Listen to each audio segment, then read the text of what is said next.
Hello students, आज हम पढ़ेंगे क्लास 8वीं का टेस्ट 1 जो कि हमारा ब्रिज कोर्स यानी सेतु अभ्यास क्रम है। तो 15वें जो है क्रम के बाद आज हम इस टेस्ट को पूरा आंसर सहित सॉल्व करने वाले हैं। ये 15 नंबर का पेपर है और ये हिंदी का पेपर मैंने पूरा आंसर के साथ आपके सामने रिप्रेजेंट कर रही हूँ।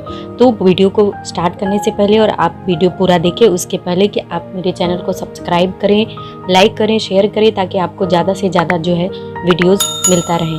और हाँ, नोटिफिकेशन बेल आइकॉन को दबाना ना भूलें ताकि आपको नोटिफिकेशन मिलता रहे। चलिए देखते हैं। हिंदी में पहला गद्य विभाग है। इसमें प्रश्न 1 है कि निम्नलिखित गद्य पढ़कर सूचनाओं के अनुसार कृतियां पूर्ण करें। तो प्रश्न पत्र पर आपको जो है एक गद्य दिया हुआ है। उस गद्य आपको स्क्रीन पर जो कि दिख जाएगा, उस गद्य को पढ़ना है और पढ़कर इस कृति को पूरा करनी है। जिसमें कि पहला जंजाल पूर्ण करने के लिए दिया हुआ है। इसमें दिया है कि जंजाल पूर्ण करें जो 2 नंबर के लिए है। ये दिया है कि ग्राम जन यह पद्धतियां जानते हैं। कौन सी पद्धतियां? तो इसका आंसर हो जाएगा शिक्षा, रोजगार, आधुनिक खेती, नए कृषि उपकरण। इस तरीके से ये पहला आंसर। इसी में दूसरा दिया हुआ है पहले प्रश्न में कृति पूर्ण करो। कृति में क्या आता है? गांव संबंधी सरकारी परियोजनाएं। तो इसका आंसर हो जाएगा ग्राम सड़क योजना और दूसरा हो जाएगा निर्मल ग्राम योजना। ये दोनों आपके आंसर हो जाएंगे। फिर पद्य विभाग पर आते हैं। पद्य विभाग में ये भी 1 नंबर के लिए है। इसमें दिया हुआ है दूसरा प्रश्न में कि हवा का हमारे जीवन में महत्व लिखो।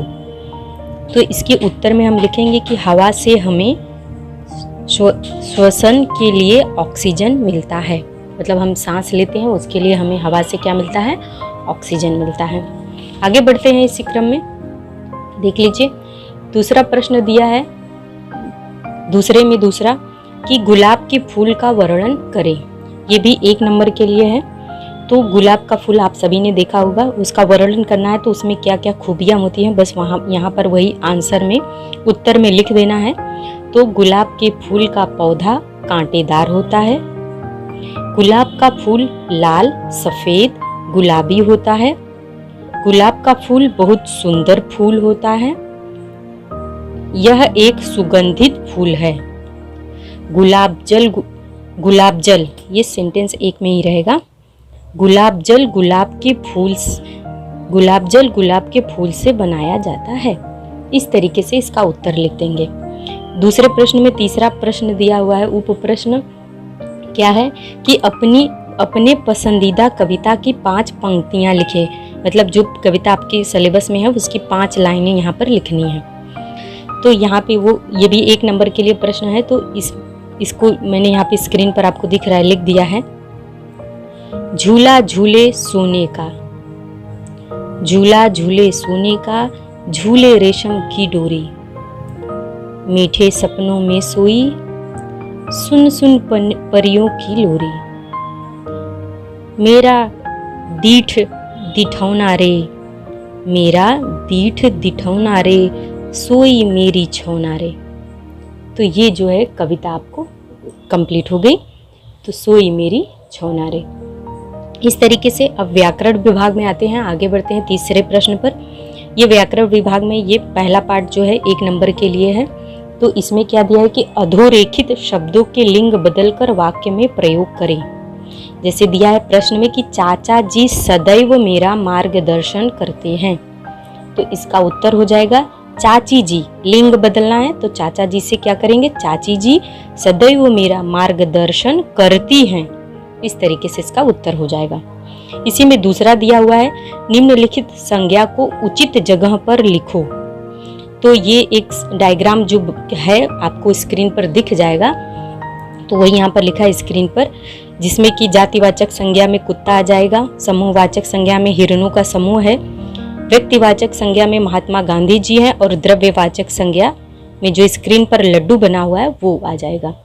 यहाँ पर आपको ये पूरा आंसर यहाँ पर ऐसे इस तरीके से दिख जाएगा। स्क्रीन पर भी आपको इसका जो चित्र जो बना हुआ है वो आसानी से आप देख सकते हैं।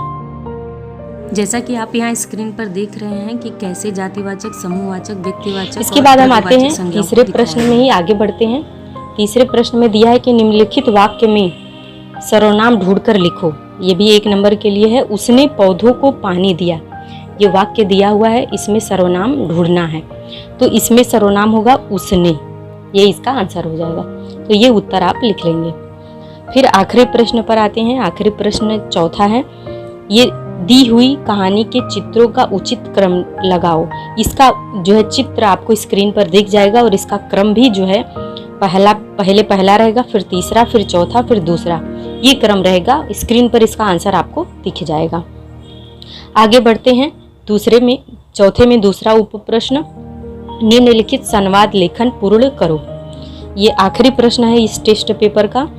तो वीडियो को पूरा देखिए, बने रहिए मेरे साथ। आप अगर सब्सक्राइब करते हैं तो और भी क्लास के जो है ब्रिज कोर्स के जो है पेपर के आंसर आपको यहाँ पर चैनल पर मिल जाएंगे।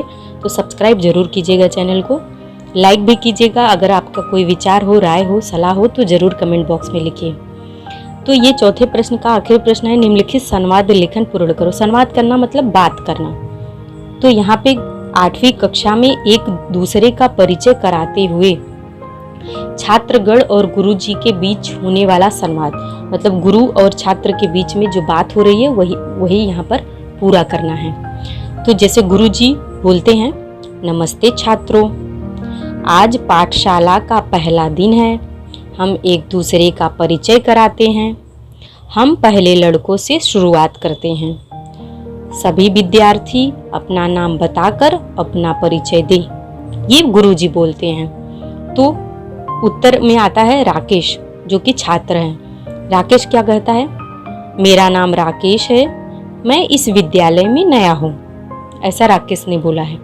तो गुरुजी ने क्या बोला, गुरुजी बोले आपका विद्यालय में स्वागत है। आगे मतलब आगे का स्टूडेंट अपना परिचय दे। तो आगे उन्होंने इतना ही बोला है। तो आगे बोलती है श्यामला, जो कि छात्रा है, मतलब लड़की है।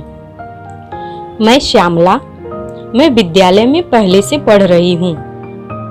तो इस तरीके से ये जो है संवाद पूरा हो जाता है, जैसा कि आपके प्रश्न पत्र में दिया है।